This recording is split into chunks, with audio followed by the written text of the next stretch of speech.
옛날에 저희가 어렸을 때에 그 약장사들이 북을 치면서 동네를 다녔습니다.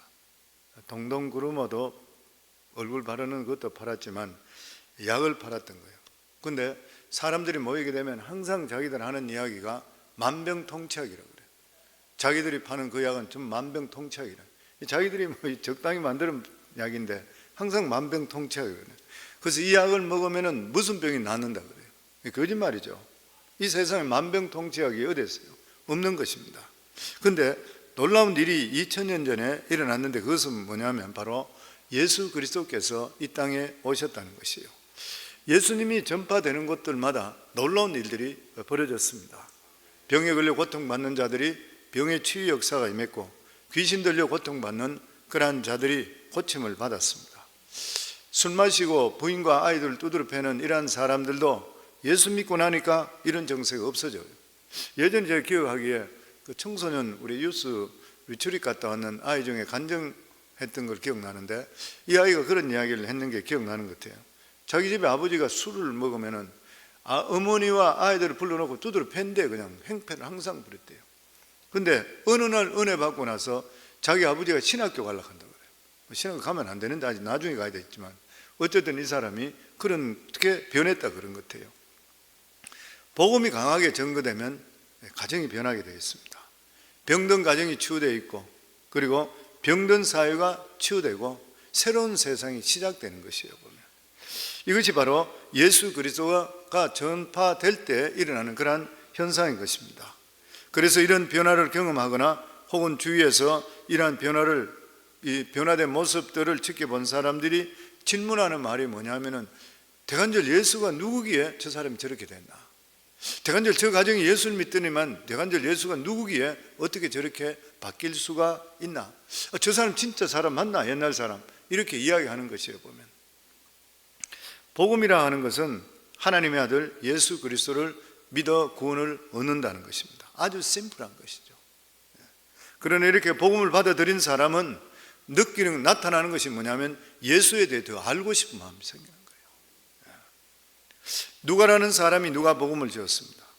이 누가라는 사람은 신약 성경에서 대단히 중요한 위치를 차지하는 두 권의 책을 기록했습니다. 원래는 한 권이었지만 어쨌든 두 권의 책을 나눠졌으니까 두 권의 책을 기록했습니다.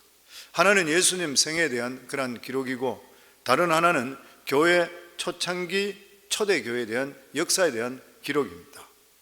누가는 누가복음을 통해서 예수님의 생애에 대한 그러한 기록을 남겼고, 사도행전을 통해서 초창기 교회가 어떤 일이 있었다는 그러한 기록을 남겼습니다. 그런데 중요하게 생각해야 될 부분이 있는데, 그것은 예수님의 생애에 대해서 누가만 기록한 것이 아니라는 것이요, 예수님의 생애에 대해서는 사복음서가 있습니다. 사복음서. 그런데 이상한 것은 왜 예수님에 대한 기록이 4권이나 되느냐는 것이죠. 다시 말해서 누가는 왜 기존의 복음서를 사용하지 않고 왜 자기 나름대로 새로이 예수님에 대한 복음서를 써야만 했는가 하는 것이죠. 네 복음서를 살펴보면 비슷비슷한 것도 있고 또 다른 것들도 있습니다. 또 완전히 다른 부분도 있죠. 보통 어떤 기록에 대해서 비슷한 것들이 많으면은 통합해서 하나로 만들어 버리잖아요. 그런데 예수님에 대한 부분은 상당히 중복되기도 하지만 또 다른 부분도 있기 때문에 4권으로 기록이 남아 있습니다.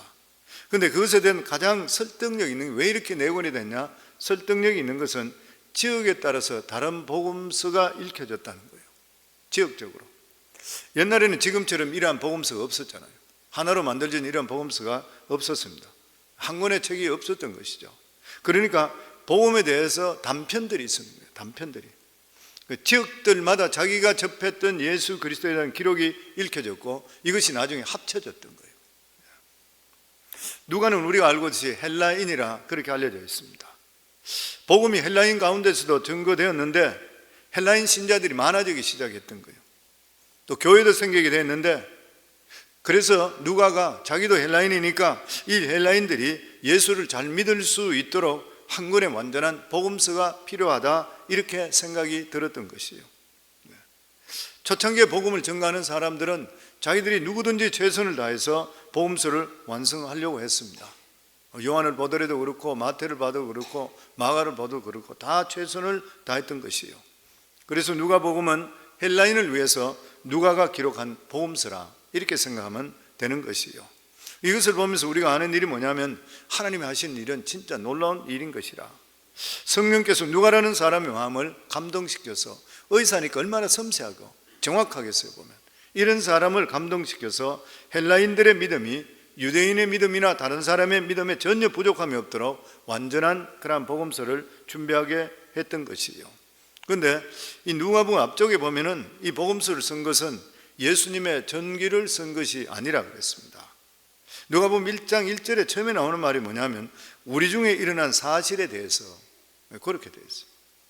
우리 중에 일어난 사실에 대해 내가 적는다 이 글을. 구약 성경에 예수님에 대해서 어떻게 성취되는가 살펴보겠다 그런 뜻이 아닌 것이죠. 그런 의미에서는 마태복음이 원래 구약 성경에 성취돼서 더 많은 관심을 가지고 있습니다. 근데 누가가 지금 말하는 것은 우리 중에 일어난 사실을 이야기해 주고 싶다는 거예요.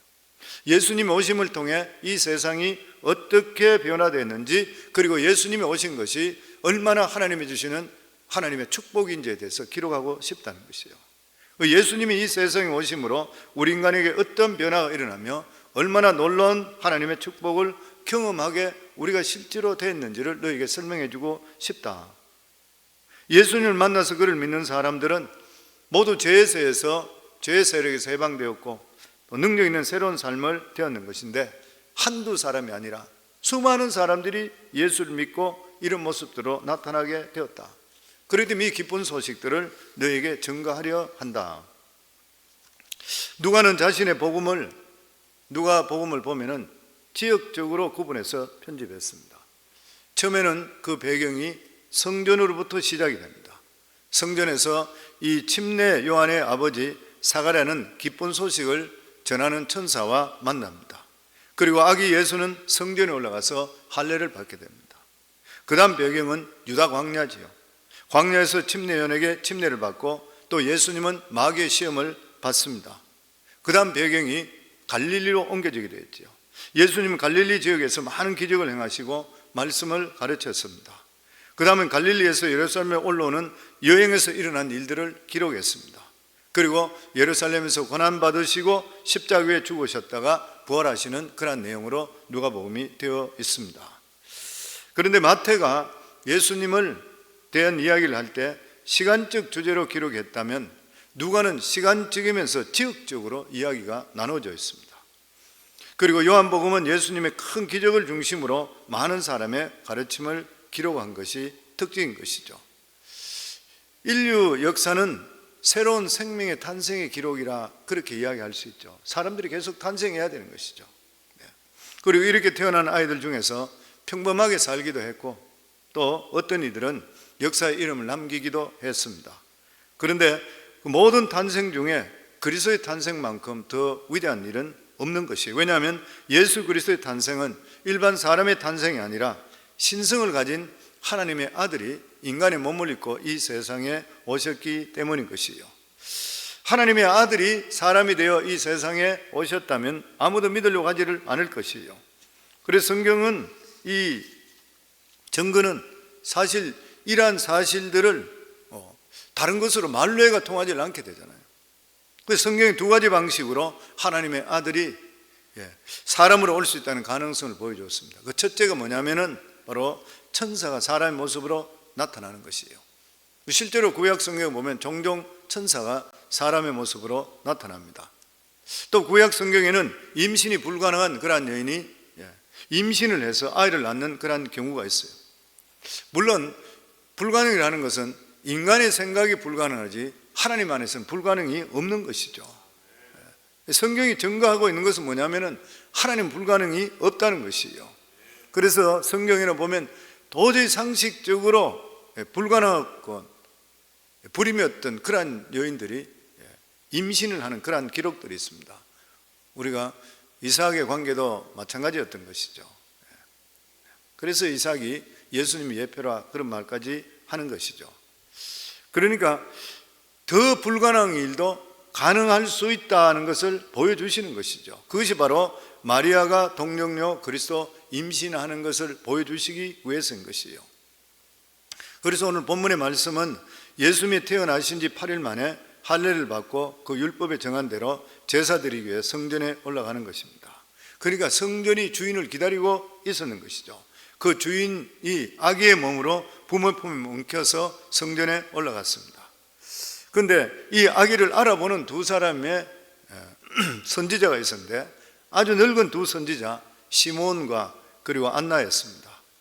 이들은 오랫동안 그리스도가 성전에 오신다는 그러한 약속을 믿고 기다렸던 것이에요. 그들은 끝까지 인내했던 결과 드디어 하나님의 아들이 육신의 몸을 입고 성전을 방문한 것을 자기 눈으로 보고 증거하게 되는 것이에요. 예수님은 하나님의 아들이었었지만 오늘 성경에 보면은 8일 만에 할례를 받았다 그랬습니다. 예수님은 동정녀 마리아에게 태어났기 때문에 죄성이 없기 때문에 그리고 본질상 하나님의 아들이기 때문에 할례를 받을 필요가 없습니다. 그런데도 불구하고 그리스도는 아기로서 겸손하게 할례를 받음을 통해서 처음부터 율법을 그대로 지키고 행했던 분인 것이에요. 그리고 그리스도가 이 세상에서 자신이 하나님의 아들인 권세를 전혀 행사하지를 않았습니다. 하나님의 아들인데도 불구하고 특권을 포기하고 하나님 말씀에 그대로 순종했던 것이죠. 그리스도가 하나님의 아들이라는 것이 인정된 것은 언제냐면은 물론 그전에도 하나님 아들이시지만 하늘과 모든 사람이 인정받은 게 언제냐면 십자가에 못 박혀 죽으시고 죽음에서 부활하실 때였습니다.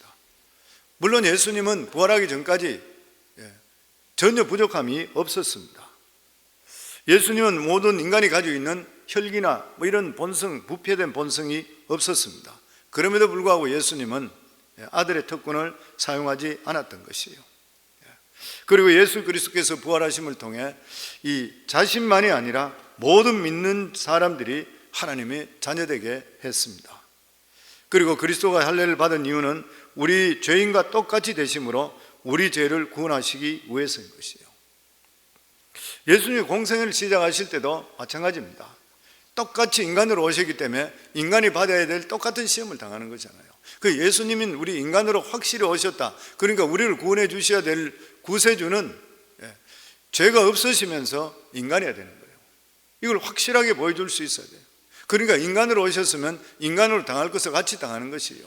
그리고 인간이 해야 될 걸 똑같이 해야 되니까 할례를 받았고 그리고 광야에서 인간이 당해야 될 시험을 똑같이 받았습니다. 그게 우리가 너무나 잘 알고 있는 3번 시험 당한 것이에요. 완전한 인간으로서 추구하는 것에 대한 시험을 받았습니다. 마귀는 자꾸만 네가 하나님의 아들이면 이 돌로 떡이 되게 해라 충동질했거든요. 그런데 예수님이 이 유혹에 넘어가지 않고 오직 평범한 인간으로서 하나님 말씀에 복종했습니다. 그래서 예수님이 당한 3가지 시험 있잖아요.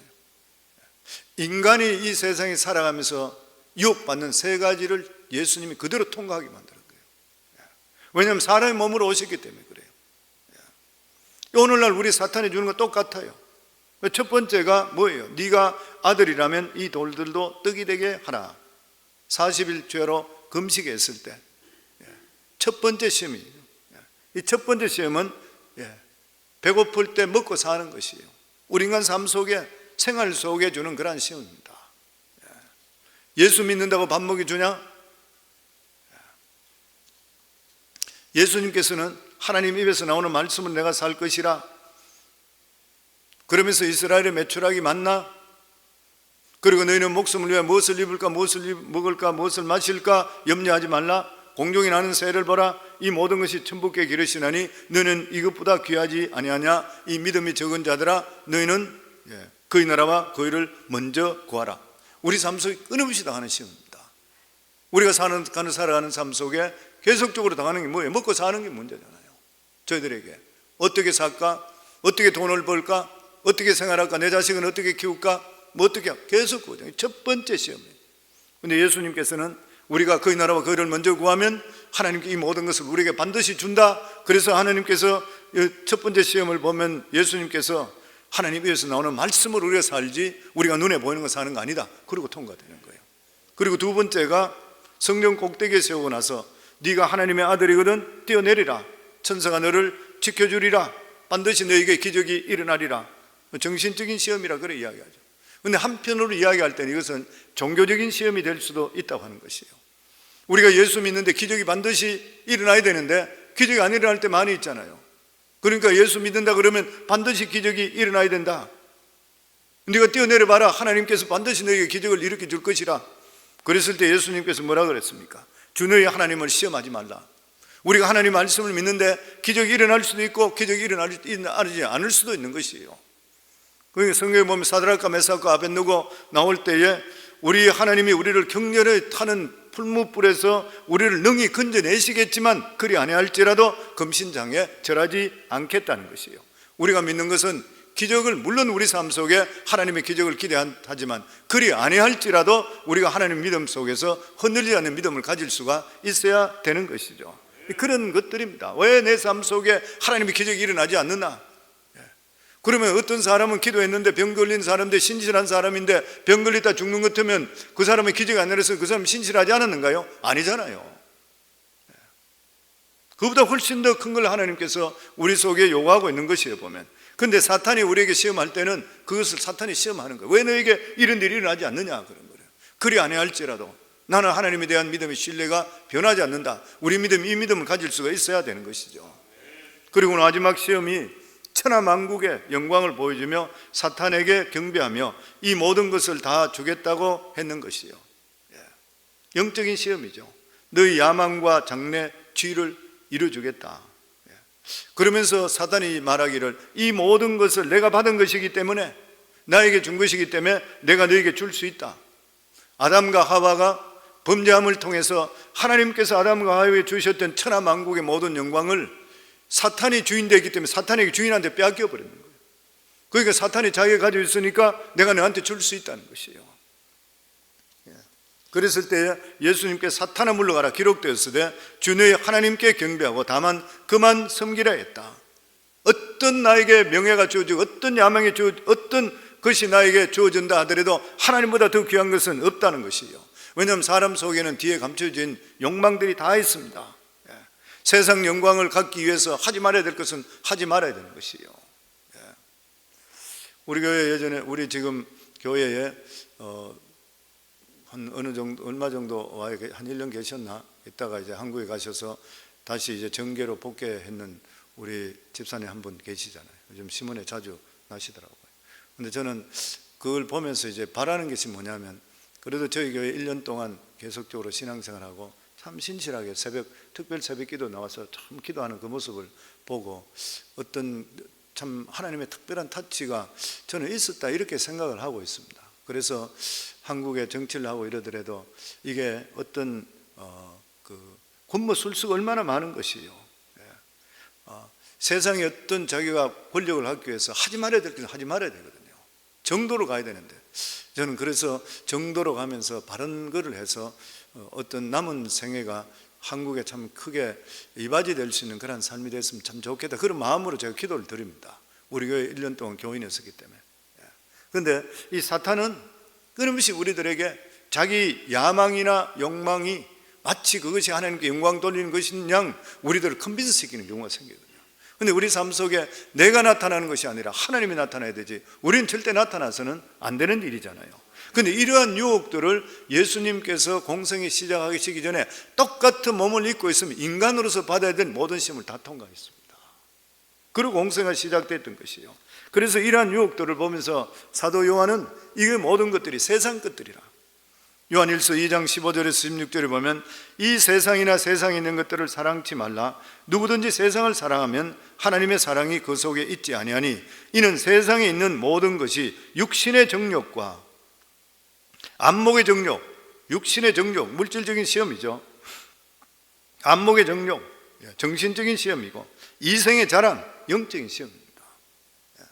다 아버지께 쫓아온 것이 아니요 세상으로 쫓아온 것이라. 그래서 우리가 어떤 육체적인 시험만 이겼다고 해서 다 시험을 이기는 거 아니에요. 먹고 사는 거 시험 뛰어넘었다. 이제 나는 주일날은 교회 온다. 나는 하나님 위주로 예배 중심 산다. 이거에서 또 뛰어넘는 게 두 번째 또 시험이 있는 거예요. 그리고 세 번째 또 자기 자신 그러면서도 예배당에 나와 예배 드리고 성도들을 올리면서도 자기를 자꾸 드러내는 사람들이 있거든.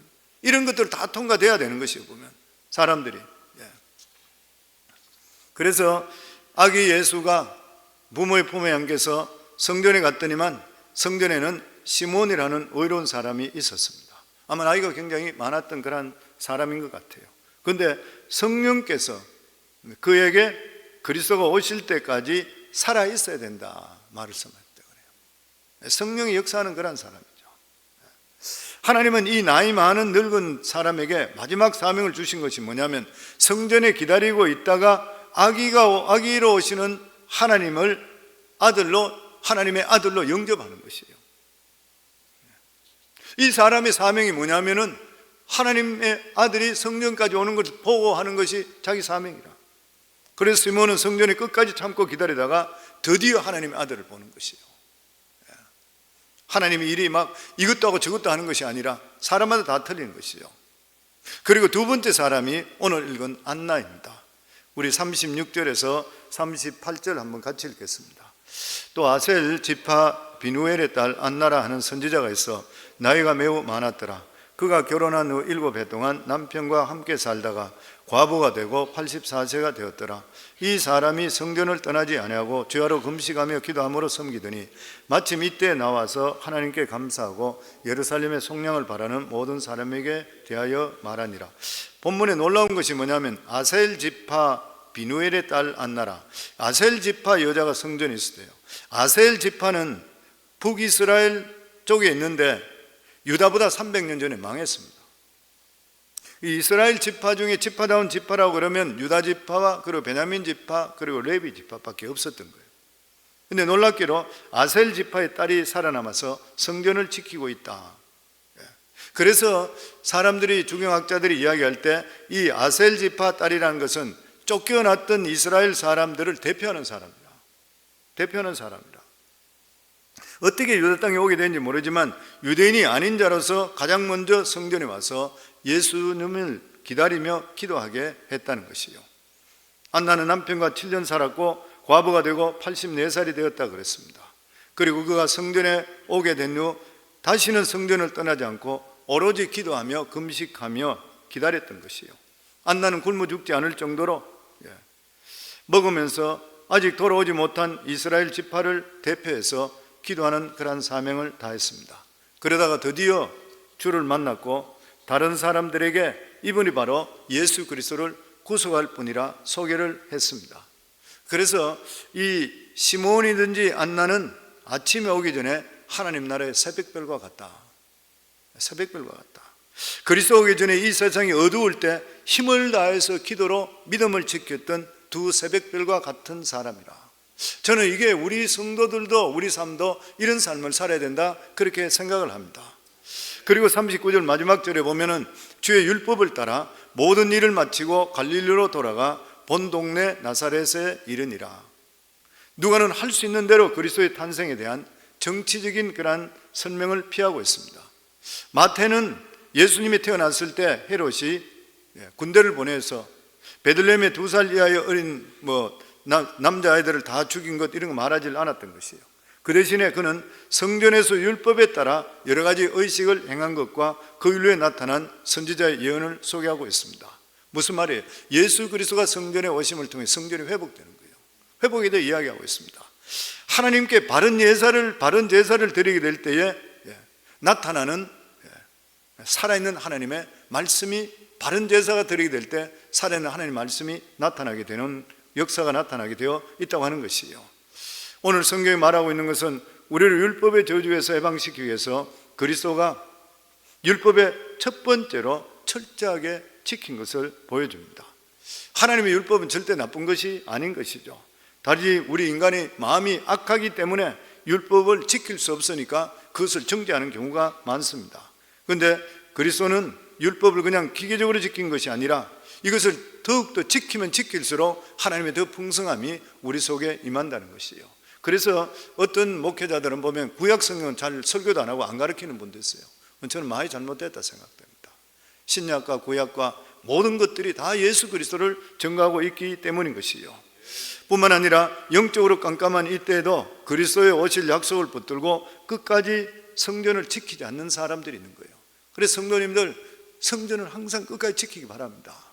성전을 끝까지 지키는 사람한테 하나님의 능력이 나타나고 하나님의 영광이 나타나는 것이에요. 우리 교회 새벽을 지키는 모든 분들에게 하나님께 이러한 귀한 축복이 임할 줄을 믿습니다. 그리고 하나님의 축복은 절대 우리 생각대로는 성급하게 이루어지지 않습니다. 시몬이든지 안나든지 그 나이가 들어서 그렇게까지 오래까지 기다렸던 것이에요. 오래오래 인내하는 자들만이 남들이 보지 못하는 것을 보게 되고, 그리고 남들이 누리지 못하는 축복을 받게 되는 것입니다. 하나님은 살아계시고 오늘도 이렇게 하나님께 예배드리는 모든 분들에게 주시는 이 말씀대로 성도님들 하나님의 전을 귀하게 여기시고 교회를 지킬 수 있는 성도님들이 될 수 있기를 주 이름으로 축원합니다. 그리고 하나님의 축복은 우리가 끝까지 인내함을 통해 이루어진다는 걸 믿고 중간에 포기하지 않고 끝까지 하나님께 기도하기를 주 이름으로 축원합니다.